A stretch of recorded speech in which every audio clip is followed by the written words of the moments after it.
Jadi kita lihat Sinteyong, lihat perkembangan. Karena nanti ada pipa, kalau pipanya turun terus, berarti dia berhasil dong. Iya. Nanti U20 tahun depan itu sebetulnya dia fokus ke U20. Tahun depan kalau U20 bisa berprestasi di dalam pertandingan Piala Dunia, ya kita akan pertimbangkan. Lirik Sepak Bola Indonesia.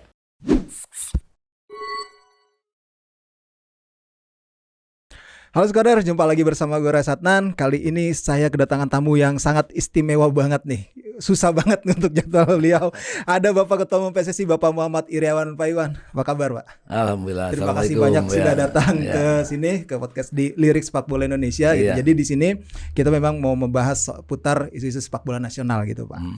Langsung aja, Pak. Saya pengen tanya yang pertama adalah, apa sih yang membuat Pak Iwan waktu itu ingin menjadi ketua umum PSSI, padahal ketua umum PSSI kan gak digaji. Terus kalau misalnya ada salah banyak dibully.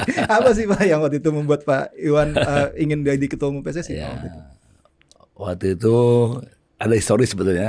Historisnya seperti jadi sebelum saya selesai, sebelum purna, adalah mau kongres PSSI kan.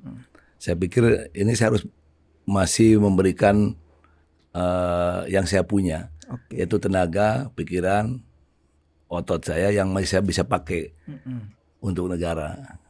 Kebetulan ada space di sepak bola yang sepak bola ini meskipun cabang olahraga, tapi ini luar biasa untuk Indonesia gitu. Ngerti ya? Kalau sepak bola ini maju, tim nasional maju kan kayak negara kita tuh. Ingat kalau timnas main tuh kan sudah kayak Indonesia main negara aja itu. Nggak ada suku, bangsa, ras, antar golongan. Itu yang pertama. Yang kedua, saya alhamdulillah banyak sekali diberikan oleh negara kepada diri saya. Tentunya atas perintah yang Maha Kuasa kepada pemerintah. Sekapolda saya 3 kali. Gitu. Ya, artinya luar biasa kan gitu. Ke NTB, Jawa Barat, Jakarta. Kemudian saya dikasih bintang 3 juga. Jadi saya pikir saya harus mengembalikan yang saya berikan negara kepada negara. Di bidang apa ya? Sementara di bidang sepak bola kan yang ada. Kenapa? Sepak bola bukan main-main loh. Lihat aja kalau bermain di luar negeri, kalau negara kita menang tuh udah luar biasa gitu kan. Jadi memang cabang olahraga lain juga penting. Tapi Mas boleh lihat, kalau tidak dapat medali emas dalam satu event SEA Games itu beda gitu. Tapi kalau pembawa itu lain gitu. Jadi saya sampaikan ke anak saya waktu itu, sampaikan anak istri saya bilang, anak-anak dari istri, Pak, udahlah, katanya udah pensiun, jalan-jalan aja ke luar negeri, nikmati hidup. Dia bilang, saya bilang, nak, Papa mesti berterima kasih kepada Yang Maha Kuasa, pada negara bahwa Papa sudah diberikan anugerah luar biasa gitu, yang saya sebutkan tadi ya. Ya Kapolda, kalau Kapolres dari Kapolda, kemudian bintang 3, ya dikasih lagi pejabat gubernur Jawa Barat lagi kan gitu. Itu luar biasa gitu. Waktu itu nggak ada orang lagi dari Jawa Barat, tapi tunjuk saya, berarti artinya ada gerakan dari Yang Maha Kuasa kepada pemerintah untuk menaruh saya di sana. Jadi itu saya mau kembalikan ke negara apa yang saya sudah diberikan oleh negara. Apa yang kau berikan kepada negara bukan yang diberikan pada negara kita gitu. Ya. Jadi itu kira-kira lah ya. Jadi kan, Papa enjoy itu kalau kerja, bukan jalan-jalan ke luar negeri. Karena saya 36 tahun berdinas itu hampir nggak pernah cuti. Karena memang saya totalitas untuk Indonesia, untuk negara saya yang saya cintai, NKRI. Saya kalau cuti itu hanya umroh saja dan sekolah. Jadi total, karena saya ingin betul-betul memberikan tenaga saya, pikiran saya untuk Indonesia yang saya cintai. Itu dia tuh. Pak, saya langsung aja, banyak banget pertanyaan. Kalau misalkan memang masa jabatan Bapak kan akan berakhir 2023 ya. Apakah akan mencalonkan lagi atau memang ya seperti yang kabar sekarang Pak, ada calon gubernur Jawa Barat? Itu gimana Pak? Semua amanah saya rasa. Jadi tergantung nanti pemilik hak suara. Puter, yaitu para Asprop, para Liga 1, Liga 2 dan Asosiasi Sepak Bola. Kalau beliau belum memerintahkan saya untuk kembali maju menahkodai sepak bola, saya siap. Ya. Jadi kembali saya ini pelayan mereka, bukan ketua PSSI itu udah paling hebat, enggak juga. Kalau dibully paling duluan, tapi kita terima karena memang alam demokrasi dan ya situasi media sosial yang luar biasa ya, perkembangan media sosial luar biasa. Jadi itu jawabannya. Kita tunggu. Kalau memang pemilik suara masih percaya kepada saya siap maju. kalau mungkin ada orang lain persilakan juga, nggak ada masalah. Kalau pencalonan di Jawa Barat Pak? Wah, itu kan gini Mas, mereka tuh mungkin melihat saya kan pernah Kapolda di sana 2,5 tahun lah. Saya juga kebetulan orang Bandung, Jawa Barat, meskipun lahir di Jakarta, kemudian pernah pejabat gubernur. Mungkin mereka melihat itu. Jadi banyak yang mendorong, yang mengapresiasi untuk saya bisa maju. Saya katakan, saya sekarang masih ngurus sepak bola, berikan kesempatan. Tapi saya terima kasih kepada kelompok, komunitas, organisasi yang mendorong saya. Itu kebanggaan buat saya. Itu suatu kehormatan. Tapi berikan saya waktu, saya ingin ngurus sepak bola agar sepak bola kita benar-benar bisa dibanggakan. Oh, itu dia tuh. Pak, yang paling hangat lagi sekarang isu soal kita pengen keluar dari AFF nih, Pak. Itu gimana sih sebenarnya, penjajakannya sudah seperti apa gitu, dan apakah memang benar Pak kita bakal keluar dari AFF? Jadi berangkat dari kecewanya instansi sepak bola, supporter, netizen kepada kita tidak masuk babak berikutnya dari penyisihan, kan itu saya tahu ya. Iya. Karena ada regulasi yang mengatur dari AFF. Betul. Yang sebetulnya itu regulasi sudah ditandatangani oleh manajer meeting, oleh Sinteyong juga ditandatangani. Jadi tidak ada alasan kita nyalakan regulasi ya. Menurut saya ya, kita harus profesional. Betul. Karena kita ngomong regulasi nanti malu kita. Lalu kan tanda tangan katanya. Kalau komplain. Yang saya komplain ini, saya dulu ya, adalah permainan antara Vietnam dengan Thailand. Iya, betul. Yang menurut saya ada sesuatu yang tidak wajar. Tapi silakan nanti AFF yang menurunkan komisi disiplinnya. Tidak wajar bagaimana? Ya kita lihat aja pertandingannya. Ya dari babak, saya lagi nonton Myanmar Indonesia, saya tonton juga di YouTube, di iPad. Saya udah komunikasi nih sama Pak Ibe, ini mainnya nggak bener nih. Karena saya udah punya feeling ke sana. Makanya saya tanyakan kepada Sinteyong waktu akan masuk ke lapangan di ruang ganti, saya setiap pertandingan saya selalu ketemu anak-anak, memberikan support. Karena mereka saya anggap anak sendiri ya. Kemudian saya kasihkan arahan bahwa kamu adalah duta bangsa, kamu adalah membawa merah putih. Di Garuda dadamu lebih besar artinya daripada nama di punggungmu. Kira-kira itulah. Saya tanya Sinteyong, Yong, ini kalau nanti Vietnam 1-1 dengan dengan Thailand gimana? Nggak mungkin, dia bilang. Loh, saya tahu mereka rival. Kayak Indonesia dengan Malaysia lah. Oh iya. Jadi gengsi mereka itu. Ya Sinteyong udah bicara gitu. Saya pikir betul akan main benar di lapangan. Ternyata kan saya pikir cincai lah. Ya. Cincainya nggak tahu gimana, apa direncanakan terus di lapangan saya nggak ngerti lah. Nanti saya kan ya kita lihat pertandingan 75 menit. Ya udah kurang bagus. 15 menit terakhir masa ada main bola passing di belakang. back belakang, nggak menunjukkan satu klub yang negara gitu ya. Jadi kan nggak fair play menurut saya. Karena di dalam salah satu pasal di aturan di FIFA fair play mengatakan kalah menang itu bukan jadi ukuran, menang juga. Tapi yang penting adil, jujur dan tidak licik. Ya.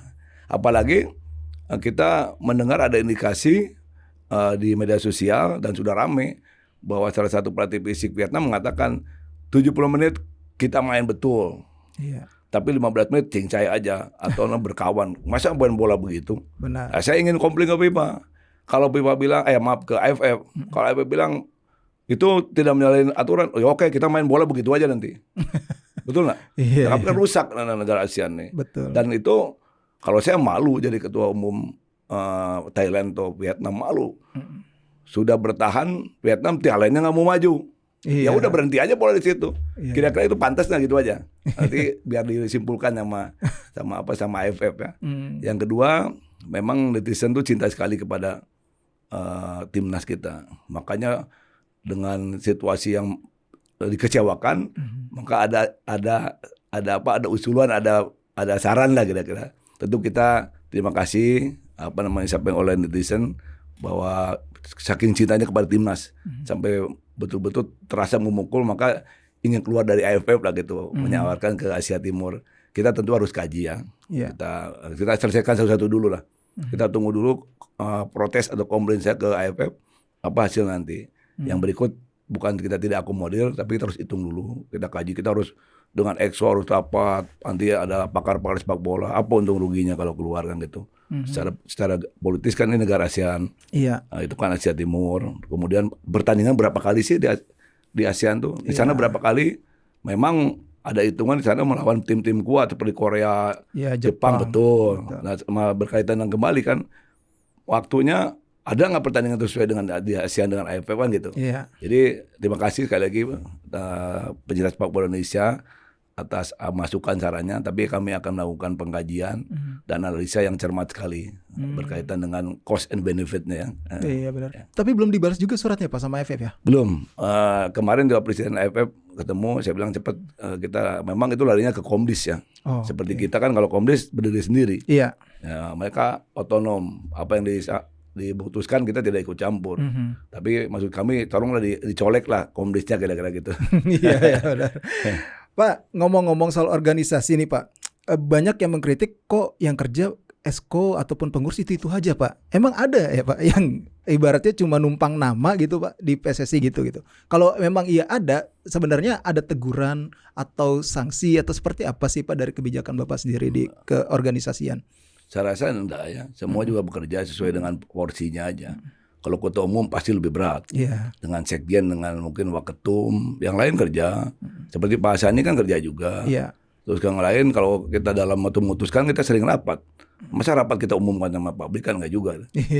Rapat kita kan karena situasi COVID kita paling pakai Zoom, pakai virtual.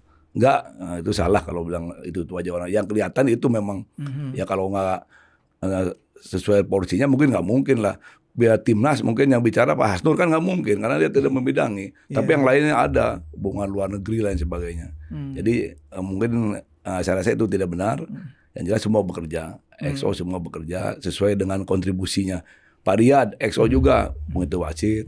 Pak Peter, komite medis ada tugasnya. Jadi ada itu ya. Cuman kan tidak terangkat seperti saya dan mungkin sekjen kan gitu kan. Dan atau EXO lainnya yang sering seperti Pak Hasani atau siapa ya. Gitu Mas. Oke.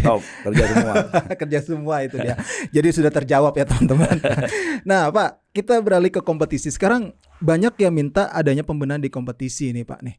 Sejauh mana sih pembenahan itu dilakukan dan mungkin sudah direncanakan sama PSSI terutama untuk musim baru ini gitu. Ya. Ini harus cerita jadi kan. Jadi kita konsen kepada jadwal. Oke. Jadwal itu pasti tidak ada perubahan sekarang karena kita sudah kerjasama dengan pihak kepolisian. Ada kerjasama KSO atau MOU lah, Memorandum Understanding itu ya. Jadi kita memastikan pertama keamanan, kedua perizinan, ketiga adalah bantuan luar negeri, keempat Satgas Anti Mafia Bola. Jadi sekarang hampir tidak ada jadwal yang berubah. Dulu kan jam 8 dimainkan jam 4. Polisi ya nggak salah juga. Memang beliau ngurus bola aja, pengaman kan enggak. Beliau ini kan ngurus Kamtibmas.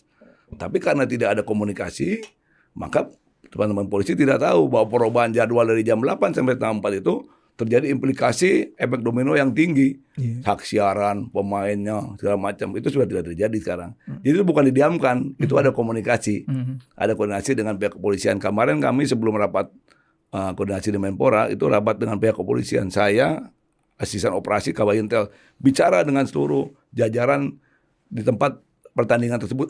Kita bicara harus begini-gini. Itu akan artinya itu peningkatan. Nah, kemudian wasit. Wasit kita terus mengadakan penyegaran. Tambah lagi supaya orang lebih secure lagi, saya taruh lagi asisten wasit tambahan 1. Ya, tapi namanya kan manusia.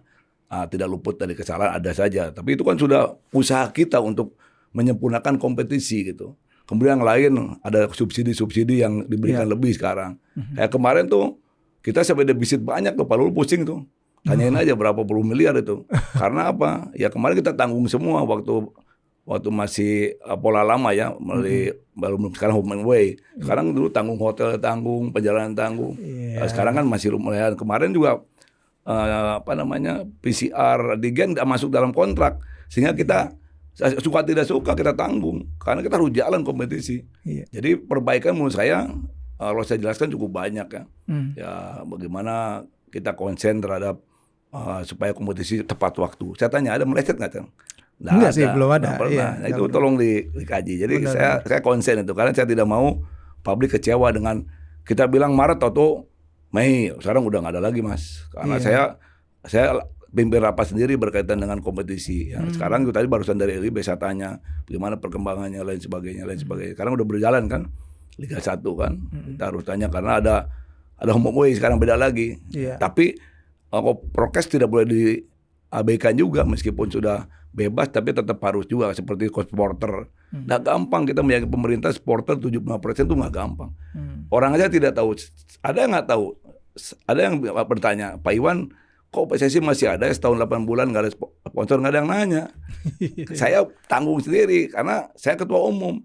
Saya harus tanggung resiko itu. 1 tahun 8 bulan tidak ada sponsor. Kan nggak ada pertandingan. Iya, COVID. betul. Ya. Betul. Itu nggak pernah terima kasih nggak ada dibully aja. Tapi oke lah, nggak ada masalah. Nah, kayak gitu kan nggak ada. Seperti setahun 8 bulan itu 1 tahun tidak ada pertandingan, maka 1 generasi hilang sepak bola tuh. Kemudian juga sama wasit itu 3 bulan dia tidak memimpin di lapangan itu sudah jauh sekali fisiknya, tekniknya, kecematannya, instingnya. Jadi luar biasa lah dengan situasi setahun 8 bulan nggak ada pertandingan, bola kita sudah jalan begitu sebetulnya luar biasa ya. Saya sampaikan. Jadi pasti kekurangan masih ada. Saya akan terus melakukan pembenahan-pembenahan. Terus Satgas anti mafia bola. Saya minta ke pimpinan Polri, tolong bantu saya supaya bola kita jangan ada permainan-permainan yang kurang bagus dan menimbulkan impact yang jelek. Kemarin kan sudah ditindaklanjuti Pak Bambang Suryo itu. Iya. Ya, maling lah yang bersangkutan. Dia sayangnya di-hire juga oleh satu stasiun TV yang harusnya tanya dulu narasumber, harusnya ke kita, nanya ke PSSI apakah ini capable, apa ini bisa dipakai narasumber, kan enggak. Ternyata dia juga pemainnya. Sekarang masuk penjara. Ya, terima kasih Pak Kepolisian. Ya, ternyata memang waktu itu maling dan enggak ada juga wasit Liga 1 yang terlibat, dan nggak ada, itu fiktif semua. Ya. Dia juga karangannya itu. Iya. Pak, kalau nilai kompetisi, maksudku nilai sponsor naik ya Pak ya? Kenapa? Nilai sponsor naik ya? Kalau salah naik, kalau itu urusan Pak Lulu, tanya Pak Lulu. Iya. Tapi yang jelas pasti memang kemarin Pak Lulu juga sudah ngomong ya subsidi naik lah ya. Subsidi tadi laporan saya masih defisit 13 miliar ya. Oh, masih defisit. Memang sabar miliar. aja, nanti kita pelan. Yang kemarin utangnya banyak. Karena kan ada PCR dulu, setiap mau main kan di PCR. Berapa PCR tuh, berapa ribu orang bolak-balik. Belum antigen. PCR-nya 2 hari sekali datang PCR, antigen, masuk lagi, mau main PCR lagi. Itu kan mahal itu. Iya. Pak Lulu cukup pusing, saya bilang jalan terus. Itu defisit dari musim lalu ya Pak ya? Musim lalu ya, waktu situasi COVID. Kita harus jalan, karena kalau nggak jalan ekosistem bola berhenti. Yang pertama, yang kedua, kita ini mau under 20, 23, mau World Cup. Nanti kalau kita nggak ada kompetisi di nilai FIFA, kita tidak mahir, tidak mampu menjalankan roda sepak bola, maka mungkin dianalisa. Saya nggak mau itu. Kesian Pak Presiden kita yang sudah ketemu dengan Presiden FIFA di Bangkok, Giovanni ya, menyampaikan personal atau government agreement-nya kepada tiba-tiba dinilai kompetisi nggak jalan, maka saya keras kepada pemerintah memohon supaya kompetisi jalan. Alhamdulillah Agustus tahun kemarin terrealisir ya, meskipun wah ramai sekali gitu. Iya benar. Ya banyak plus minus ya, wajar lah ya. Di situasi kemarin ya Pak ya. Bagi yang tidak suka terhadap kepemimpinan saya, nggak ada kompetisi, nggak mampu. Setelah kompetisi kamu nggak lihat kemanusiaan, itu biasa.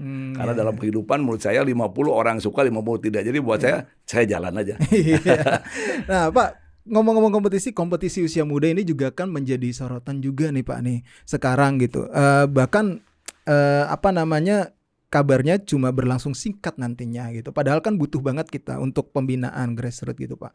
Dan ada lagi kabar untuk masuk seleksi ke tim Elite Pro Academy aja nih Pak harus bayar untuk ikut seleksi. Ini gimana tanggapan Pak Iwan sendiri? Pak kan ada di klub ya. Iya. Mereka kompetisi kita yang jalankan. Saya pikir saya belum mendengar itu sih ya. Masa pemain usia dini di klub-klub masa dilakukan itu. Kan ada di Persib, di Persija yang nanti ikut Elite Pro Academy kan ada 16 di sana ya. Ada 18 juga, ada 13, 15, 17 kalau salah ya. Iya, betul. Ya, ya kalau itu memang ada, ya informasi saya kasih tahu lah. Nanti biar saya telusuri, saya akan pasti lakukan langkah-langkah yang komprehensif supaya itu tidak terjadi. Tapi saya yakin mungkin kalau klub pasti akan nyari pemain yang bagus lah. Iya. Karena rugi kalau dia main-main di bawah itu. Iya, Dia lebih baik dapat pemain bagus sehingga dia mendapatkan uang besar buat klub kan gitu. Iya. Sponsor apa aja lihat pemainnya lain sebagainya. Jadi informasi itu terima kasih, tapi saya akan dalami ya. Jangan sampai nanti ini tidak fakta, asumsi, nanti jadi nggak enak saya gitu. Iya, benar, Tapi jalan ya, belum Piala Suratin juga kan jalan juga ya. Jadi Piala Suratin 13, 15, 17 kita lakukan kontinu. Alhamdulillah sudah jalan. Perempuannya Piala Pertiwi yang untuk apa? Untuk timnas perempuan ya. Nantinya aku timnas perempuan. Ya saya pikir saya belum mendengar itu, tapi kalau ada memang nomor telepon saya terbuka juga. Saya akan tegur ke klubnya untuk bisa tindak lanjuti kan gitu. Ya. Iya, benar-benar. Kapan mulai Pak? Kalau rencana mungkin sudah dapat gambaran jadwal ya Pak? Yang mana? Yang EPA. EPA habis ini ya, di tengah-tengah biasa kan. Setengah-tengah itu biasa ada EPA muncul, mungkin antara Oktober, September, November kali ya, kurang lebih. Biasanya akhir tahun itu biasanya. Kalau Piala Indonesia Pak? Ini dalam penjajakan. Nah, kemarin ada konsep, dan kita lihat dulu karena memang sponsorin gampang, apalagi pasca COVID ya. Kita kalau nggak ada BRI agak susah nih. Kemarin juga nggak ingin lagi karena mungkin situasional. Kalau BRI kan plat merah mungkin kuat kan gitu. Dan kalau bank kan nggak habis. Jadi mungkin kita lihat perkembangan nanti kita sampaikan masalah Piala Indonesia ya. Iya benar-benar. Pak, kita sekarang bahas ke timnas nih Pak nih. STY begitu dielu-elukan. Walaupun kalau menurut saya nih Pak, menurut saya ya, dia belum bisa berhasil membuat tim juara gitu. Nah, kalau PSSI melihatnya dia gagal atau masih tahap wajar nih Pak saat evaluasi dilakukan ya mungkin. Dia berarti kaliber dunia ya. Iya. Kita akui lah ya. Ada, tapi manusia tidak sempurna. Pasti ada kekurangan gitu. Saya pikir kita nih baru kurang dari 1 tahun bergulirnya kompetisi. Saya tanya pemain timnas dari mana itu? Dari klub kan. Betul. Klubnya aja nggak jalan. Gimana anak-anak bisa, kan kalau Thailand udah jalan terus. Vietnam udah jalan terus. Malaysia jalan. Nah, jadi saya rasa sangat wajar lah ya. Jadi kita tunggulah, kan berproses sepak bola nih. Ya kalau dia kemarin belum bisa mengambil medali emas ya kita lihat kan mereka sudah duluan lah. Kita kompetisi baru Agustus, ke sini timnas baru kumpulin sebulan udah main pertandingan. Mereka udah berbulan-bulan. Nah, kita tunggu. Proses ini sedang dilakukan ya. Tentunya dalam pendampingan saya kepada yang bersangkutan. Saya pikir oke lah ya, dia mental yang utama pertama. Jadi kalau mental pemainnya nggak benar, jangan harap bisa ikut timnas. Ya. Artinya mental apa? Ada spirit juang, spirit menang, spirit untuk betul-betul bisa tampil maksimal. Itu penting buat dia. Kedua disiplin ya. Dulu kalau pemain-pemain yang bagus, kita TC datang terlambat 2 hari didiemin. Sekarang nggak ada. Boro-boro 2 hari, 2 jam selesai ya. Itu bagus ya rasa. Yang berikut adalah fisik. Fisik yang utama karena betul juga. Bagaimana mau main bagus kalau fisiknya kedodoran, keteteran. 2 kali 45 menit. Babak pertama oke, babak kedua menit 60 selesai dihajar lah sama lawan. Sekarang kan kita lihat fisik anak-anak cukup luar biasa.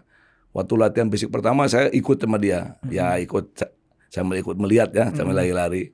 Itu muntah-muntah. Ya. Saya tanya, kamu muntah? Kata Sintayong biar aja, itu masih ada tenaga. Memang begitulah dalam sepak bola menurut dia. Ternyata setelah muntah-muntah masih ada tenaga. Dan saya tanya ke anak-anak, kamu Pak, pertama saya capek, habis itu ternyata ada lagi tenaga saya. Dan kita sudah punya medical center sekarang. Kita bisa mengetes PO Max-nya anak-anak, kemudian ototnya segala macam. Apakah anak ini masih ada nggak tenaganya?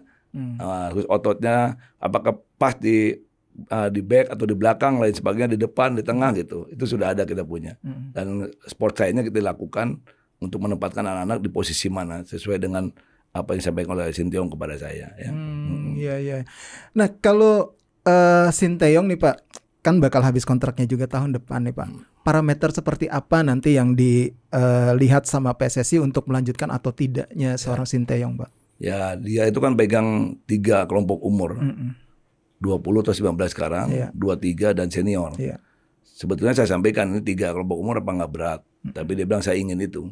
Karena berkesinambungan dari muda ke tengah ke senior kan gitu. Nah, senior penting untuk ranking FIFA. Ranking FIFA kita udah luar biasa loh sekarang. Iya, 105. Dari 179, Iya. 15. 5.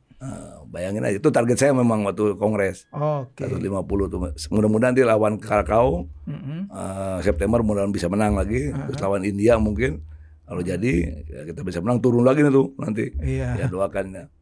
Jadi kita lihat Sinteyong, lihat perkembangan. Karena nanti ada FIFA, kalau FIFA-nya turun terus berarti dia berhasil loh. Iya. Nanti U20 tahun depan itu sebetulnya dia fokus ke U20.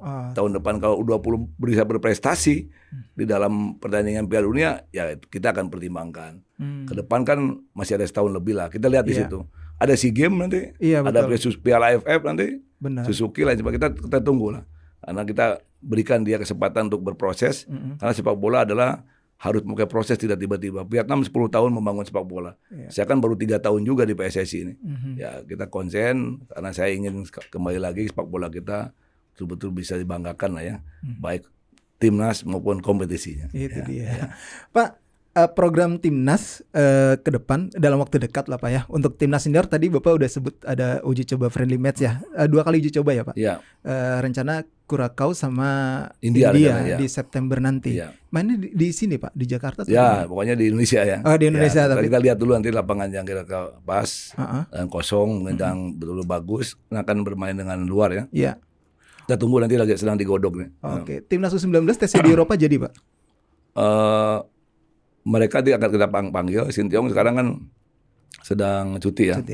Saya waktu rapat kemarin tanggal 20, saya minta karena dia meminta naturalisasi. Jadi asal naturalisasi rata-rata dari Belanda. Karena semuanya Indonesia banyak di Belanda kan. Kalau negara lain hampir tidak ada. Maka saya sampaikan kenapa kita nggak TC di Belanda.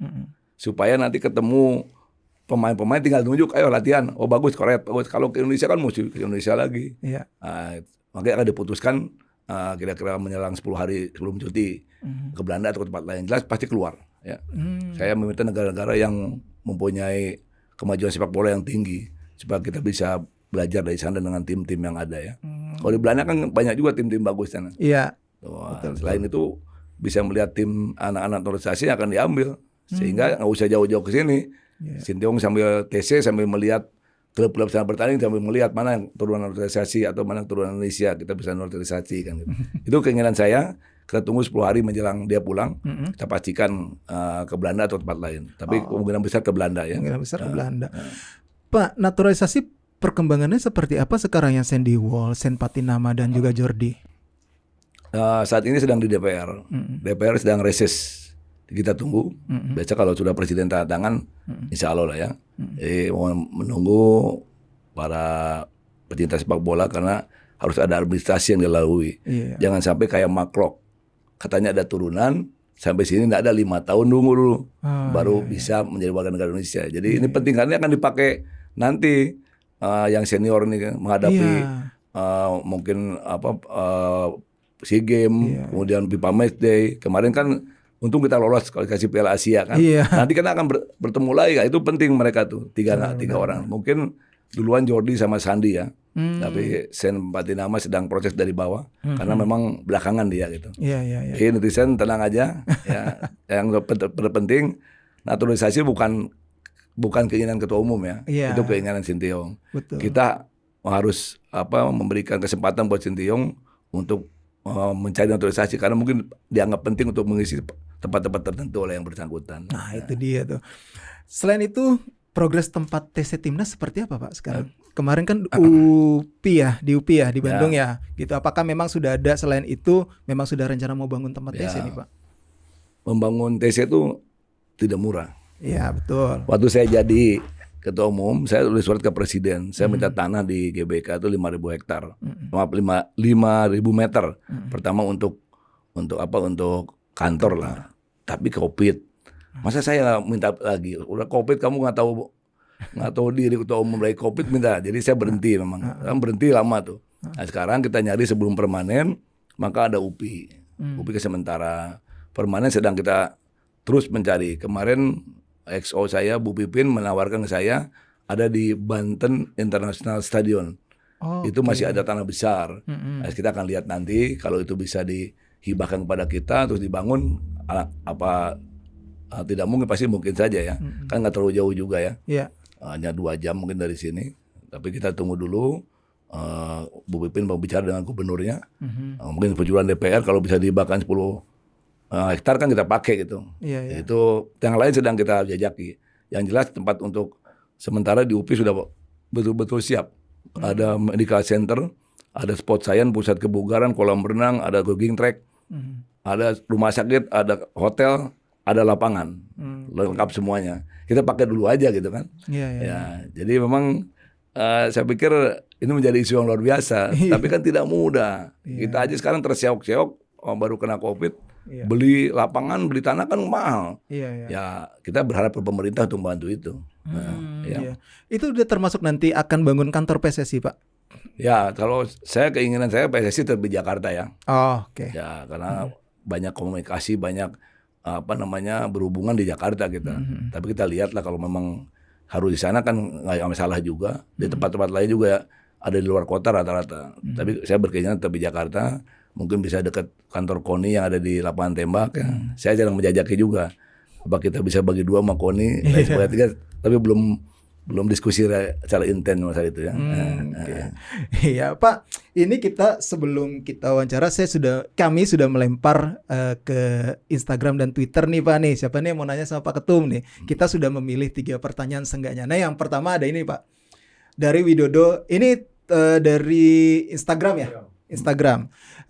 Pak Iwan Bule, apa goal terbesar Bapak saat pertama kalinya dulu terpilih jadi Ketua Umum PSSI? Bagaimana plan Bapak buat merealisasikan target tersebut? Terima kasih. Dulu sesuai dengan visi misi saya, yang pertama kita mengadakan kerjasama dengan pemerintah. Karena dari dulu PSSI itu pasti ramai terus. Saya nggak tahu, itu bukan urusan saya. Iya, betul. Makanya kedua adalah timnas kita harus berprestasi, harus bisa dibanggakan. Alhamdulillah sekarang sudah turun targetnya. Kemudian juga sepak bola kita kompetisi harus baik, benar, bersih dan enak ditonton. Ketiga adalah industri. Sepak bola kita sudah mulai ke sana. Dulu Liga 2 itu harganya cuma 1 miliar, sekarang udah 12 miliar. Artinya ada valuasi yang meningkat. Ya. Dulu sekarang ngapain si Raffi Ahmad sama si Atta? Saya bilang, lu ngapain lu ngambil sepak bola? Wah, saya seneng Pak.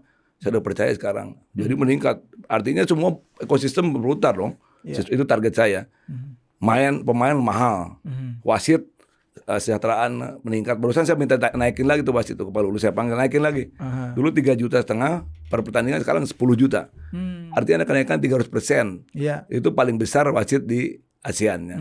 Jadi itu beberapa target yang belum memang training center atau kantor, karena tidak mudah, karena kepotong COVID. Mungkin kalau tidak COVID 2 tahun itu saya bisa berbuat banyak kan. Tapi sekali lagi itu menjadi PR dan menjadi perhatian kita bersama.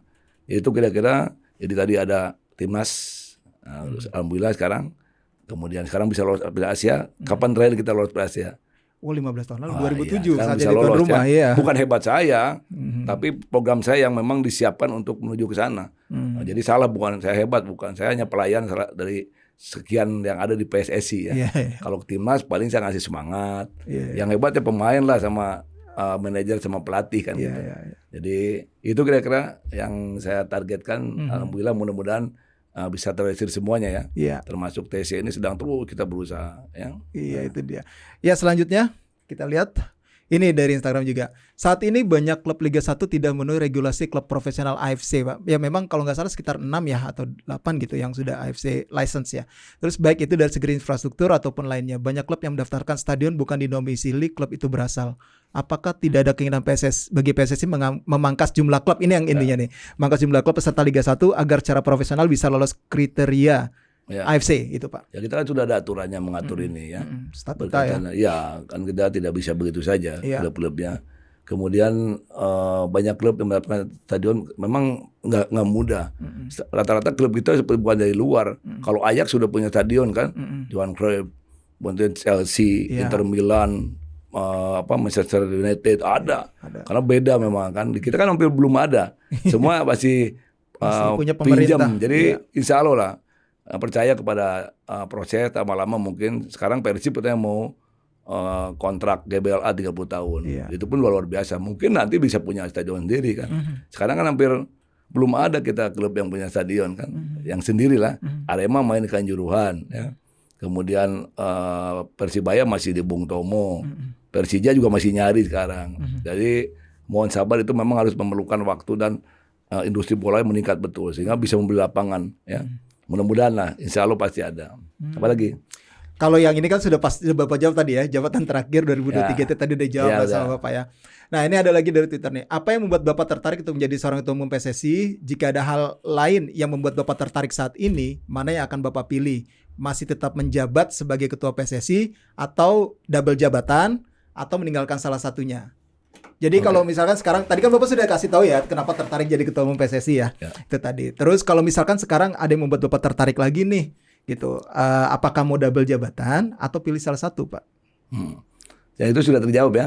Iya. Apa yang membuat Bapak tertarik untuk jadi ketua umum PSSI udah tadi. Iya, udah tadi. Jika ada yang membuat Bapak tertarik saat ini, mana yang akan dipilih? Iya. Saya rasa saya tetap di PSSI ya. Oh, tetap di PSSI. Oke. Saya akan terus konsen di sepak bola ya. Nanti ke depannya semua yang ngatur yang Maha Kuasa ya. Nah, jadi kita fokus di sepak bola karena saya masih punya hutang cukup banyak. Hutang itu artinya sampai 2023 November kan saya masih menjabat. Iya. Jadi saya harus selesaikan semua apa yang menjadi beban saya untuk kemajuan sepak bola. Dan itu konsen saya yang sampaikan tadi, PSSI, ketua umum PSSI tidak digaji, tidak. Dibully ya. Terus nggak masalah. Namanya zaman sekarang, namanya media sosial ya. Terus terakhir tuh yang rangkap jabatan, saya pikir saya nggak bisa jawab sekarang. Yang jelas saya konsen kepada sepak bola itu aja. Yang jelas itu ya, konsen dan fokus dulu kepada sepak bola ya, Pak. Pak, terakhir dari saya, kalau seandainya Pak Iwan tidak menjadi polisi, tidak menjadi ketua umum PSSI gitu, inginnya menjadi seorang apa, Bapak Iwan Bule? Dulu saya sepak bola main Mas dari kecil itu. Oke. Saya SMP juga sempat di Sidolik. Persib junior lah kita. Dulu ada junior. keinginan juga menjadi pesepak bola. Tapi waktu itu ayah ibu saya bilang, kamu sepak bola adalah hobi. Kamu harus punya pekerjaan tetap gitu. Jadi maka dicari. Dulu saya juga mau ke pilot. Oh, mau ke pilot. Sempat, tapi karena ayah saya memanggil kembali ke Bandung, kamu coba tes Akpol gitu. Salah satu memang saya suka menjadi pilot ya. Tapi mungkin garis tangan dari Yang Maha Kuasa sehingga saya jadi polisi sekarang ya.